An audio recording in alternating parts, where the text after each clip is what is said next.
Bonjour et bienvenue sur Sensationnel. Aujourd'hui, nous allons continuer le chapitre sur la description du mouvement.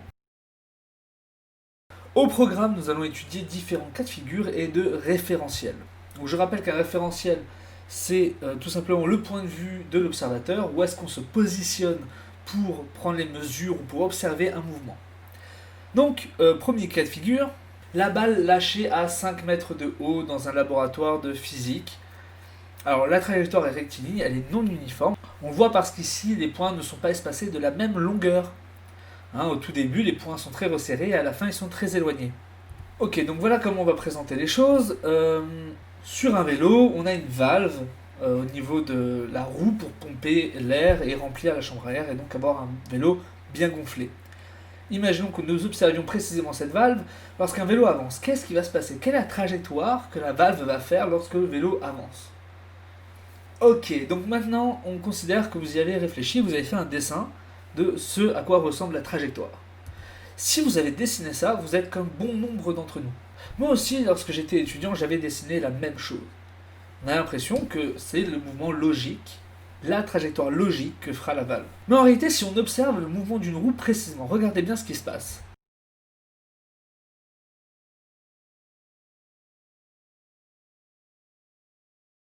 Eh bien, on observe que la valve ne recule à aucun moment. Et oui, le fait de dessiner une boucle comme ça en bas, ça veut dire quoi? Ça veut dire que la valve reculerait, la roue reculerait quelque part. Et en fait, non, elle ne fait que avancer. Alors, on peut dire que d'un point de vue du référentiel terrestre, on voit la valve faire ce mouvement qui est curviligne et non uniforme, car les points ne sont pas tous espacés de la même unité de longueur. Et maintenant, sur ce vélo, imaginez que nous lâchions la balle de tout à l'heure. Donc la balle de tout à l'heure, c'est un mouvement rectiligne uniforme. Le vélo, il fait un mouvement uniforme vers l'avant, rectiligne aussi, mais la valve, elle fait un mouvement curviligne non uniforme. Ok, c'est pour récapituler le contexte. Maintenant, combinons les deux cas de figure précédents, c'est-à-dire un vélo qui avance et une balle qui est lâchée. La balle est tenue par un cycliste, la balle est lâchée. Qu'est-ce que nous observons? Cette fois-ci, nous observons une trajectoire qui est parabolique. La même chose qu'avec le recordman dans la vidéo précédente, d'accord? Et elle est non uniforme. Alors, elle est toujours non uniforme, en effet, puisque les points ne sont toujours pas espacés de la d'une même unité de longueur. Donc tout ça, c'était facile, puisque nous étions sur le référentiel terrestre. Qu'est-ce qui se passe maintenant dans le référentiel du vélo? La valve, qu'est-ce qu'elle fait? Eh bien, la valve, c'est simple, elle fait un tour, des tours droits. Et ici, c'est un peu dur à voir sur le graphique que j'ai tracé, mais en réalité, le mouvement est uniforme. Chaque point est espacé à la même distance. C'est juste que j'ai fait plusieurs fois le tour. Ok, donc ce mouvement est circulaire et uniforme. Dans le cas d'un vélo, lorsqu'on avance de manière uniforme, la roue va tourner progressivement, et ça, sans s'accélérer à un moment donné, sans se décélérer à un moment donné. Et maintenant, si on étudie la balle d'un point de vue du cycliste, il lâche la balle tout en avançant. Qu'est-ce qu'elle va faire la balle? Mais en fait, on a vu avec la parabole que la balle avançait avec le cycliste. Donc, si on se concentre en étant comme axé sur le vélo, eh bien, la balle va tomber de manière rectiligne. Cela signifie que pour le cycliste, la balle va simplement faire un trajet qui est celui-ci. Mais lui, il est en train d'avancer. En fait, la balle aussi. Donc la parabole de tout à l'heure, elle nous dit quoi? Elle nous dit qu'un objet qui est lâché, quand il a une certaine vitesse initiale, la vitesse est conservée. Ça veut dire que si je saute dans un train, d'accord, un train qui a pleine vitesse, à 300 km/h, ok, imaginez que je saute comme ça, d'un coup, qu'est-ce qui va se passer? Est-ce que je reste toujours à la même vitesse du train, c'est-à-dire que je vais réatterrir au même endroit, c'est-à-dire sur mon siège, ou est-ce que je vais être propulsé en arrière et même je vais pouvoir me retrouver dans le wagon-bar? Eh bien, c'est une bonne question. Pour y répondre, je vais vous demander de réfléchir un petit peu à la question avec un bateau et un chat. Si un chat se trouve sur le mât d'un bateau pirate, appelons ce chat Schrodi. Ok. Donc Schrodi, il est en haut du mât et il observe comme ça ce qui se passe à l'horizon. À un moment donné, il prend peur.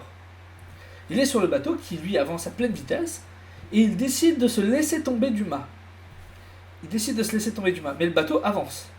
Donc au moment où il se laisse tomber du mât, deux cas de figure s'offrent à vous.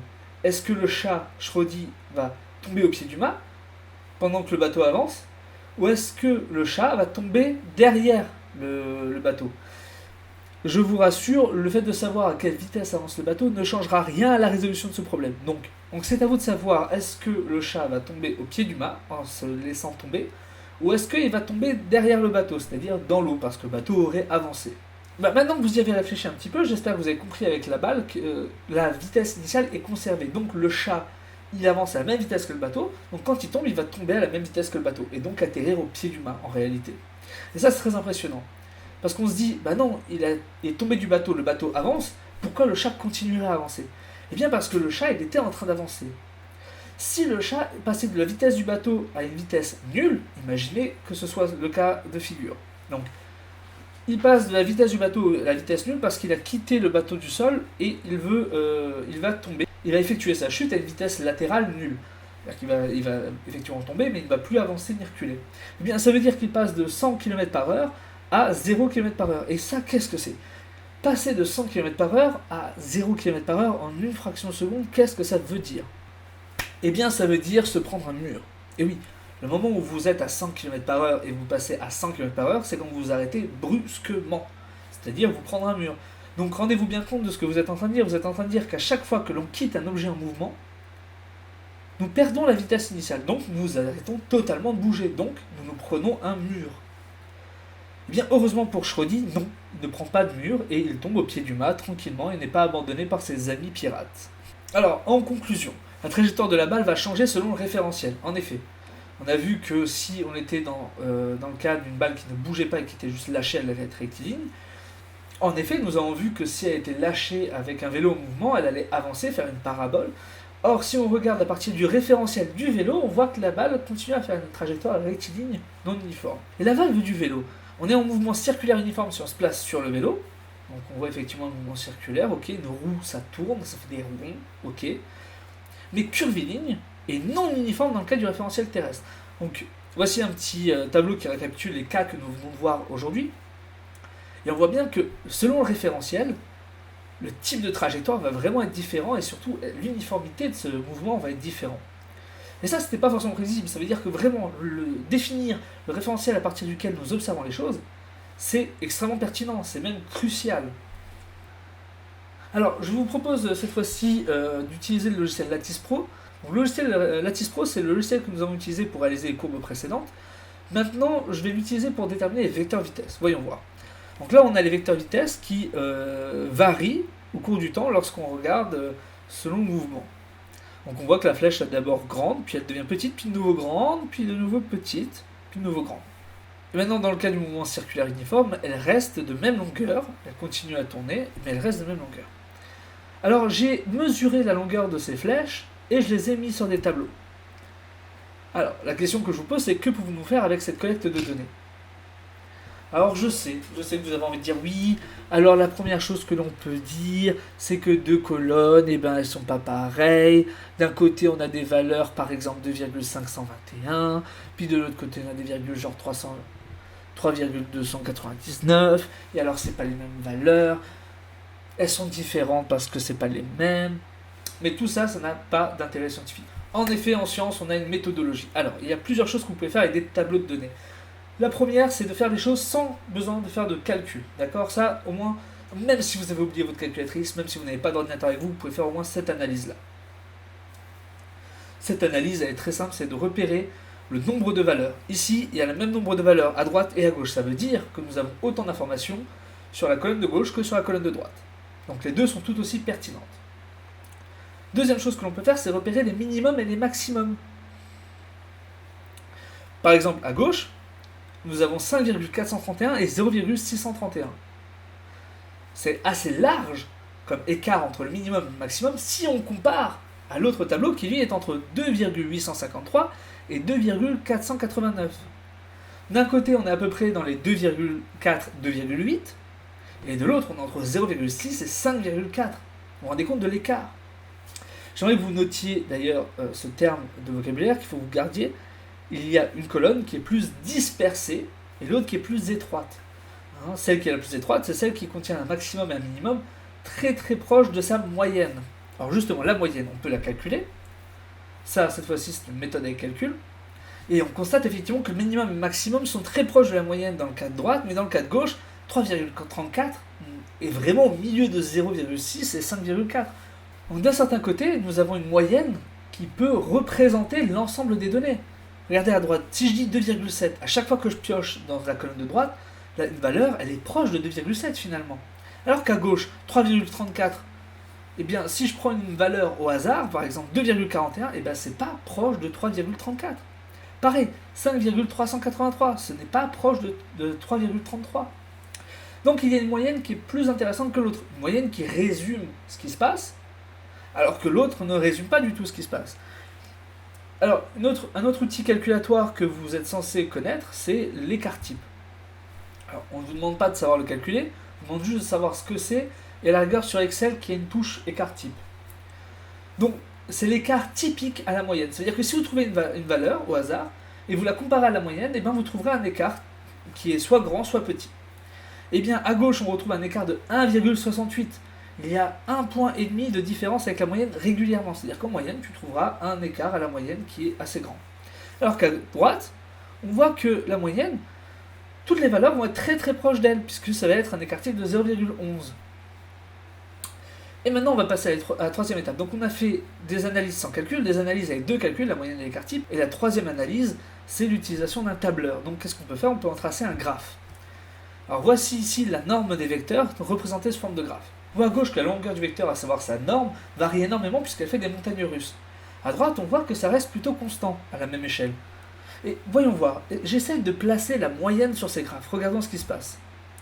Ah oui, à droite, on a l'impression que ce qui était constant est résumé par la moyenne, alors qu'à gauche, eh bien la moyenne, elle n'a rien de significatif. Il y a toute une oscillation, certes, autour de la moyenne. On est très loin de pouvoir résumer toute notre expérience avec la moyenne.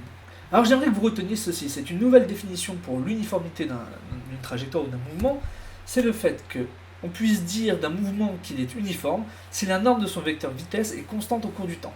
Et aussi dans le jargon que nous allons employer au fil du cours, on va parler de MRU et de MCU. Alors MRU c'est mouvement rectiligne uniforme, et c'est un mouvement dont la trajectoire est rectiligne et où la norme du vecteur vitesse est constante. Dans l'autre cas, MCU c'est Marvel Cinematic Universe, non, mouvement circulaire uniforme, et c'est un mouvement qui est donc circulaire et constant. Mais qu'est-ce que ça veut dire quand la vitesse varie, quand tout n'est pas uniforme? Qu'est-ce que cela signifie physiquement? Eh bien, j'aimerais apporter un nouveau mot de vocabulaire, ou du moins apporter un sens physique à ce mot de vocabulaire, c'est la notion d'accélération. La variation du vecteur vitesse au cours du temps est appelée accélération. Maintenant qu'on a su exprimer à quoi ressemblait ce vecteur, quand il varie, qu'est-ce que ça signifie? Ça signifie qu'il y a une accélération ou une décélération. En physique, on parlera toujours d'accélération. On dira qu'elle soit positive, soit négative. Mais dans la vie de tous les jours, vous le savez très bien d'ailleurs, c'est la décélération ou l'accélération qu'on utilisera. D'ailleurs, une petite note. Notre corps est un très mauvais thermomètre. Il ne capte jamais la température d'un objet, mais juste les transferts thermiques de cet objet. Eh bien, notre corps nous fait aussi défaut dans cette expérience-là. Nous ne pouvons pas mesurer une vitesse. Notre corps ne sait pas dire si nous sommes en train d'aller vite ou de ne pas aller vite. Notre corps sait nous dire si nous avons modifié notre vecteur vitesse ou non. Est-ce que nous avons subi une accélération ou une décélération? Là, par exemple, je vous ai déjà fait le coup, je suis en train de bouger puisque la Terre bouge, mais je ne le ressens pas puisque la vitesse est constante. Maintenant, si la Terre arrêtait de bouger brusquement, je serais propulsé en avant, et ça, je m'en rendrais compte. Donc on ne peut se rendre compte que des variations de vitesse. C'est impressionnant ça. On ne peut pas savoir si nous sommes en vitesse. Et d'ailleurs, quelqu'un l'avait très bien dit, le mouvement, c'est comme rien. Alors maintenant, je vous propose, pour finir ce cours, une petite expérience que vous devez modéliser dans votre tête. Un avion à une hélice centrale située sur le nez de l'avion vole à une vitesse constante, représentée à la trajectoire de l'extrémité d'une pale de l'hélice dans le référentiel de l'avion. Donc si on est dans l'avion, qu'est-ce que fait l'hélice qui est devant nous? Elle est en train de tourner pour essayer de faire voler l'avion, d'accord? Et si on la voit depuis le référentiel terrestre, donc l'avion est en train de voler et on voit l'avion passer comme ça devant nous, qu'est-ce que nous observons?